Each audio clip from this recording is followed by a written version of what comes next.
Hey guys, doing well today. In today's video, we'll be talking about Hurricanes versus Chiefs for round 4 Super Rugby Aotearoa. So this will be a very exciting game. Obviously, both teams are yet to win so far within Super Rugby Aotearoa for this season, so hopefully they'll want to get their first win. And yeah, no, the Hurricanes will obviously be playing at home within Wellington, so they will have home advantage, which is a good thing to have, obviously. You know, the Hurricanes obviously had a bye last week, so you know they got some rested, and the last game they did play was actually against the Crusaders away. So hopefully they can try to, take on from the mistakes they did from that game and, take it into this game and just improve on from that. And yeah, obviously the Chiefs are coming back from their defeat against the Crusaders last week. And yeah, same situation really to the Hurricanes in this sense, where the Crusaders just really, I'm not going to say demolished, but they did pretty well against both teams in a sense. And where both teams will still want to get their first win under the board. I mean, the Chiefs more or less, they in my opinion, I thought they were very unlucky last week. With the decisions that the ref made, but more or less you can't do much about it. And at the end of the day, I think the Crusaders were just the stronger team. But yeah, anyway, just going into the teams. So yeah, here's the lineups obviously for both teams. Yeah, and it's very interesting obviously when you see both sets of lineups. I mean, when you look at the forward pack obviously for both sides. I mean, with the Hurricanes, they do have the likes of Numia and Lomax obviously as their props, and yeah, that's a pretty good combo, I'd say. I mean, Numia obviously is replacing Armstrong, who's normally in there, but Numia is pretty good. He's a young prop in this sense, and he has some Super Rugby experience. So, yeah, he's just developing his game really, and yeah, this is probably a good game to get a start off within this season. And yeah, they'll be facing the likes of Aiden Ross, who actually comes in for Ruben O'Neill. So that's an interesting switch there for the Chiefs. And his partner in crime will obviously be Angus Taval, who, in my opinion, actually did very well within last week's game against Crusaders, but more or less the Crusader pack is just too strong in a sense. So it's one of those things which I still thought he had a good game overall. So anyway, I'll probably edge it towards the. It's a weird one, but I actually said Chiefs. I'd edge it towards the Chiefs within that section, purely on the basis where I think Talval and Ross they just have a lot more Super Rugby experience than Numia and Lomax put together. So that's kind of the reason why I would sway more the Chiefs within that prop section. But yeah, with the obviously with the hookers, the hookers with the Hurricanes, they actually haven't gone with a Sopo more this time, which is kind of an interesting one because I guess they're just giving him a rest, which is kind of what he needs more or less. And they've gone with Riccatelli obviously for that hooker spot with the number 2 spot, and he just brings a lot of experience with that hooker spot. So that's kind of the reason why at this moment I'd probably sway over him more than Takaleho for the Chiefs. And don't get me wrong, Takaleho has actually had a pretty good performance overall. I mean, I wouldn't say he's been stand out really like last season's Super Rugby Aotearoa, where he just got off to a good start. This season he's kind of like he's been very average in that sense, but more or less I've always said this, but he just has the quality to really step up, and he's a young hooker as well, so he has a lot more time to actually progress. But yeah, within the hooker spot, I'd probably edge it towards Riccatelli within that one. For the locks, the locks for the Hurricanes, they do have the likes of Blackwell, who is just, he's steadily improving his game into, he's developing into a very good lock. And I say he's in there, in contention, I'd say, for the All Black spots. We'll have to wait and see, but he's one to look out for sure. And then his partner in crime will obviously be Walker Loea. So yeah, he's an up and coming lock, and more or less, I think he really stood out within last season's Aotearoa competition, but more or less he's done okay. I'm not going to say he's done well, but he's just been he's done average so far within this comp. Yeah, no, obviously they'll be facing the likes of Alcui as well as Tupo Valai, which, I mean, Tupo Valai has, he's an All Black now, so that's kind of an important thing to have from your locking positions, and that's kind of the reason I'd probably edge it towards the Chiefs than that. I mean, with Alcui obviously coming back for James Lord, so that's, a big difference in that sense, where Alcui brings a lot more, I'd say. In my opinion, I just think he's a better lock, but it's kind of good, like Alcui and Tupo Valai, it's a good combo there. Anyway, moving on to the loose forwards, obviously for both sides. I mean, if you do look at the Hurricanes, they do have the likes of, Princept, Duplessis Karifi, as well as Artie Sevilla, who's the captain, of course, for the Hurricanes. And yeah, I think overall, I'd say all of them were actually pretty solid, I'd say, throughout that last game against the Crusaders.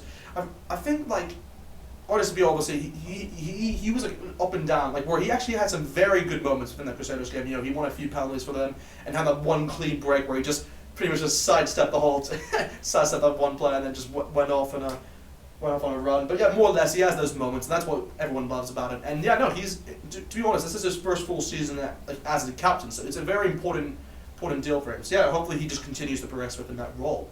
Then with the Chiefs, obviously they haven't actually changed really within that section as well. The likes of Mitch Brown at 6, obviously Sam Kane, who's one of the co-captains of course, and then obviously they have Luke Jacobson at 8. So no, they have a decent loose forward pack there. I think that's probably going to be one of the key battles from the game. I mean, whoever gets down within that breakdown is definitely going to have a solid chance of actually winning this game for sure. Whoever gets more penalties for their side. But yeah, we'll see what happens there. I mean, I'd probably say Luke Jacobson is probably the one I'd probably say stands out within that loose forward pack. I just think he's been brilliant within both games he's played so far. So just hopefully he can just continue that form. Anyway, just moving on to the backs for both sides. Yeah, with the 9 and 10 combo with the Hurricanes, they have made a bit of a switch there. I mean, both players have actually gone out. So they've actually gone with Luke Campbell at 9, which is kind of an interesting one. And he has somewhat a bit of Super Rugby experience. That's kind of good to see. But then they've gone with Lager, who's a guy I've seen highlights, but I've never actually seen. I might be wrong with this, but I've never actually seen him play for the Hurricanes. So you tell me below if that's actually if this is a debut or not. But I do believe this is his debut. I might be wrong with that. But it will be interesting to see how he goes. But obviously they'll be facing the likes of Brad Weber, who's obviously the other co-captain at 9, and then for 10 they've actually switched out Brandon Gatlin and they've actually gone with Caleb Trask. So that's probably a better combo in my opinion. I just have a bit more knowledge within that too. And Brad Weber has a lot of experience, obviously All Blacks, so he's going to bring a lot of quality to that side for sure. And hopefully he doesn't get a yellow card for this match. We'll have to wait and see. Anyway, moving on to the centres. The centres for both sides. This is probably one of the key, probably the other key battle in this game for sure. I mean, with the Hurricanes, you do have the likes of Liam Mbappe, who's just a beast. He's an absolute battering ram. So he's gonna take down 3 players with him. So definitely one to watch player up in this game.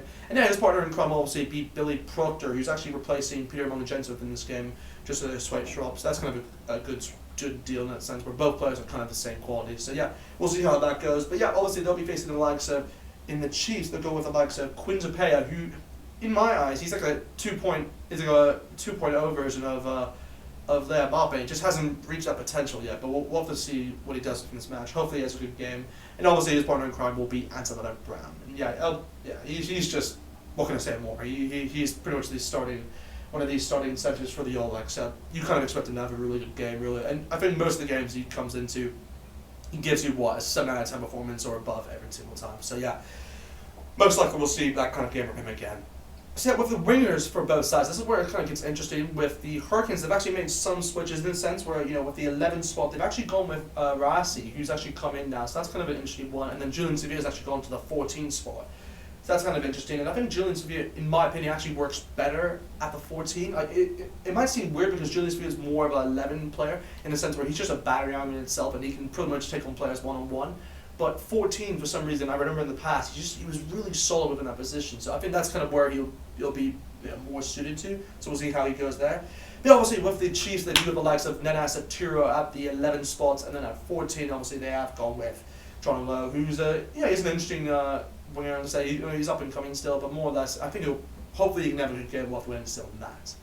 With the last position, obviously that is the 15 spot. We do have the likes of this is probably the key battle for the game, obviously, with Jordie Barrett for the Hurricanes, and then you have David McKenzie for the Chiefs. And both players are just I would say David McKenzie's actually had a better season so far than Jordie Barrett. I mean, Jordie Barrett, he hasn't had a standout game at the moment. He hasn't been as impactful as he can, I'd say, within this team. But hopefully that can change from this game. We'll have to wait and see. But David McKenzie so far has been brilliant, I'd say, for the Chiefs. Probably one of those standout players. I think so far he's got 2 tries to his name and at least 2 try assists. So he's done pretty well in the games he's played. So hopefully he can continue his form and just get that Chiefs win. We'll have to wait and see. Anyway, that's kind of it with both sides. I mean, if I had to make a prediction on who will actually win this game, it's a hard one because in the back of my head, I actually want the Chiefs to win this. It's one of those where I just feel bad for them. More of their, I know there's a record which they don't want to get. I think it's the most losses in a row, but more or less, I want the Chiefs to break it. To be honest, I will actually. I feel the Hurricanes will actually win this one, but I will back the Chiefs. I don't normally back them, but I will back the Chiefs, and I'll say the Chiefs will win it by 3 points. So I'm going to say the game it'll be a tight one, I think. So I think they'll win it by 23 points to 20 to the Chiefs. 23 points to 20 is my final prediction for the game. But anyway, that's kind of it with the video. Just definitely like, comment, and subscribe below, and definitely comment below and tell me who you guys think will win. And do you think that Jordie Barrett will actually have an impact on this game, or do you think David McKenzie will outdo him? We'll have to wait and see. But anyway, hope you guys have a good day, and catch you guys soon.